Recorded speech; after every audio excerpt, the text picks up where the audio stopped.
السلام عليكم ورحمة الله وبركاته. ازيكم يا فريدات؟ اخباركم ايه؟ يا رب تكونوا دايما في افضل حال. النهاردة في الفيديو هتكلم معاكم عن نصايح ليها علاقة بالهالات السوداء، ومين فينا ما عندهوش هالات سوداء او بيعاني من ان عنده هالات سوداء ونفسه ان هو يلاقي النصايح المناسبة اللي تساعده انه يتخلص منها، والحاجات اللي هو مش المفروض ان احنا نعملها علشان بتسبب فعلا هالات سوداء.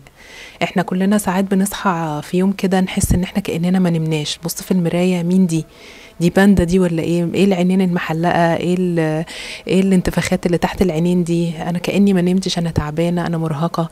المشكلة ان احيانا الهالات السوداء دي مش بس بتعبر لنا ان احنا شكلنا بيبقى صعب ومرهق وتعبان، الا انها كمان ساعات بتدينا انديكيشن كده او مؤشر ان احنا في حاجة في جسمنا محتاجة ان هي تتظبط، في حاجة حصلت جوه السيستم بتاعنا، والعنوان بتاع السيستم هو وشنا، فبيكون في كده مؤشر انه والله في حاجة غلط، خلي بالك منها. حاولي انك تتخلصي منها واعملي بقى الحاجات الكويسة. فانا النهاردة جاية اقولك على الحاجات الغلط اللي انت مش المفروض تعمليها، والحاجات الحلوة النصايح اللي انت المفروض تعمليها علشان ان شاء الله تتمتعي بعيون مشرقة، ويكون كل يوم كده وشك زي القمر وجميل ان شاء الله. اول حاجة هكلمكم عن الاخطاء اللي كلنا بنعملها وفعلا بتسبب لنا ان يكون تحت عينينا هالات سودة، مع انها حاجات بسيطة ممكن ان احنا ناخد بالنا منها، بحيث ان احنا نقلل شوية من موضوع الهالات ده. احنا بنغفل عنها تماما، ما بناخدش بالنا منها، الا اننا بنصحى الصبح نقول يا ريتنا عملنا الحاجات دي. ايه هي الاخطاء دي؟ اول حاجة وطبعا كلنا عارفينها هي قلة النوم. السهر بيسبب ارهاق، وبيسبب ان الاوعية الدموية اللي بتبقى تحت العين دي بتتمدد كده، فلما بتتمدد بيبقى شكلها اغلظ وبيعدي فيها الدم، فبيبقى باين ان هي شكلها اغمق، فبتدي حوالين عينينا منظر محلق كده زي الباندا، فاحنا بنكون مش مبسوطين من المنظر ده خالص، واحنا مش عارفين ان احنا عشان ما نمناش كويس اثناء الليل هو ده السبب. السبب التاني برضو كلنا عارفينه لكن مش بناخد بالنا منه، ولازم ناخد بالنا منه، هو الجفاف وقلة شرب المية. اول مرة اعرف بصراحة ان الجفاف وقلة شرب المية بيخلي الجلد اللي حوالين العين ده رقيق جدا جدا، فكل ما كان الجلد رقيق كل ما بين الحاجة اللي تحتيه اكتر. فعشان كده لما الجلد هو اصلا ربنا خالق المنطقة دي جلدها رقيق، فتخيلوا كمان احنا لما بنخلي عندنا جسمنا جاف وما بنشربش مية بالكمية الكافية اللي المفروض ان احنا بنشربها، الجلد ده بيرق اكتر، فالحاجة اللي تحتيه اللي هي الاوعية الدموية برضو بتبان اكتر، وبتبين شكلنا ان هو تعبان ومرهق وجاف.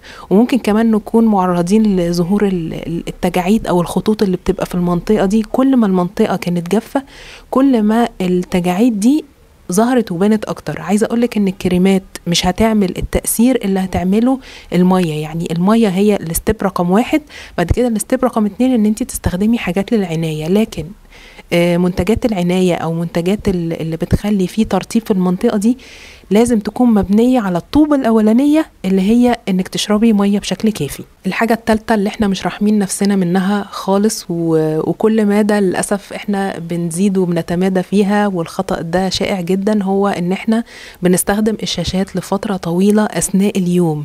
عدي كده انتي بتستخدمي الموبايل بتاعك بعدد ساعات متناقص ولا عدد ساعات متزايد. وقت الشاشات يا جماعة، إذا كان وقت شاشة الموبايل أو اللابتوب أو التلفزيون، كل الشاشات دي بتطلع نور بيسموه الضوء الازرق. الضوء الازرق ده بيرهق العين جدا وبيضعف العضلات اللي حوالين العين، والعضلات اللي حوالين العين دي كل ما كانت ضعيفة كل ما الهالات بانت اكتر، وكل ما ظهرت اكتر، وبان علينا طبعا ان احنا تعبانين ومرهقين زيادة. من الاخطاء برضو ان احنا ممكن نكون مش بنشيل الميك اب بتاع حوالين العين. الناس اللي بتحط الميك اب اللي هو كونسيلر، او بتحط ماسكارا وكحل واي شادو والحاجات اللي على الحواجب كمان، كل الكلام ده ممكن الناس تكون بتكسل وبتنام بيه. دي من اخطر الحاجات على الجلد، لانها مش بس بتسبب هالات، دي كمان ممكن تسبب امراض، وممكن تسبب ان هي تأثيرات لحساسية العين نفسها. بس بما اننا بنتكلم عن الهالات النهارده، فهي من اكتر الحاجات اللي بتسبب هالات.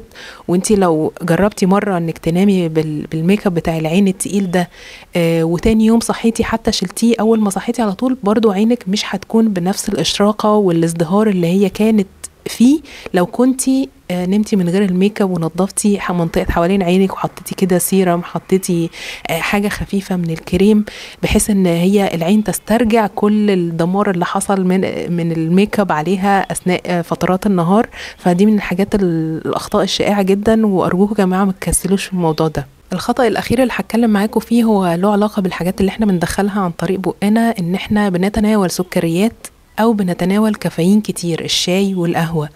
الكافيين والسكريات الاتنين دول بيعملوا حاجة اسمها احتباس سوائل في الجسم، وكل ما يكون عندنا احتباس سوائل في الجسم فده بيسبب ان المنطقة دي تكون زي منتفخة، زي ما تكون مرهقة وتعبانة، وبتخلي المنطقة دي مفيش دورة دموية بتمشي فيها بشكل صحيح. فبتكون عارفين انتوا لما الحاجة يبقى فيها زي مياه راكدة او حاجة، فبرضو سوء منطقة او ضعف الدورة الدموية في المنطقة دي بتسبب الهالات السوداء عندنا كلنا. طيب بعد ما عرفنا الأسباب الأساسية والأخطاء اللي كلنا بنقع فيها علشان تسبب لنا الهالات، فاحنا عايزين دلوقتي نعرف ازاي ان احنا نتخلص من الحاجات دي. أول حاجة وأهم حاجة ان احنا ننام نوم كافي من 7 ل 8 ساعات، ويفضل يكون أثناء الليل لتجنب طبعا الإرهاق والسهر والتعب وإن الأوعية الدموية تتمدد، وإن الجلد اللي حوالين العين ده يرق.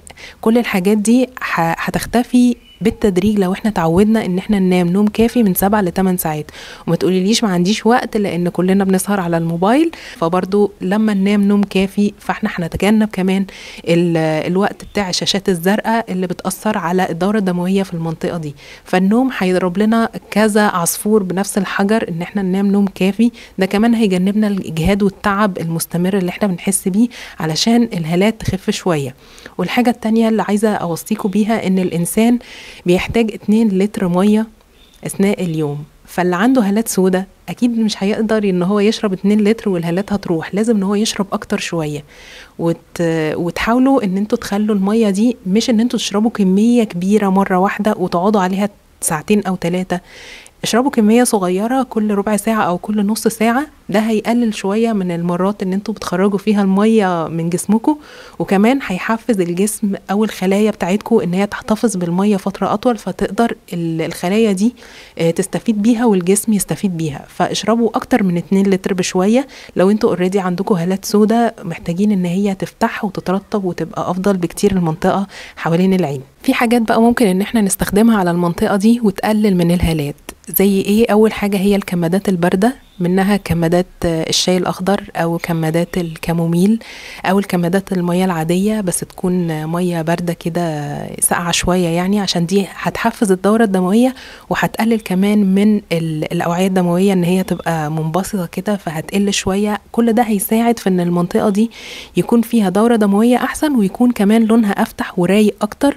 والكمادات على فكرة بتعمل ترطيب برضو تحت العين، فهنضرب برضو كذا عصفور بنفس الحجر. ممكن إن احنا نحط كريم فيه فيتامين سي، او يكون فيه ريتينول، او يكون فيه كافيين. ال3 حاجات دول من الحاجات اللي بتعزز الدورة الدموية، بالاضافة لان هي بتفتح، بالاضافة الى ان هي بتخلي الجلد اللي حوالين العين ده سمكه يزيد شوية. يعني لو احنا عندنا السمك الجلد ده رقيق قوي قوي قوي قوي، فباستخدام الحاجات دي بس طبعا لفترة طويلة، لازم ان احنا نواظب عليها لفترة طويلة علشان الجلد نفسه يبقى اتخن. وكل ما كان اتخن كل ما الهالات قلت، لان الحاجات اللي حوالين العين مش هتبقى باينه من تحت الجلد.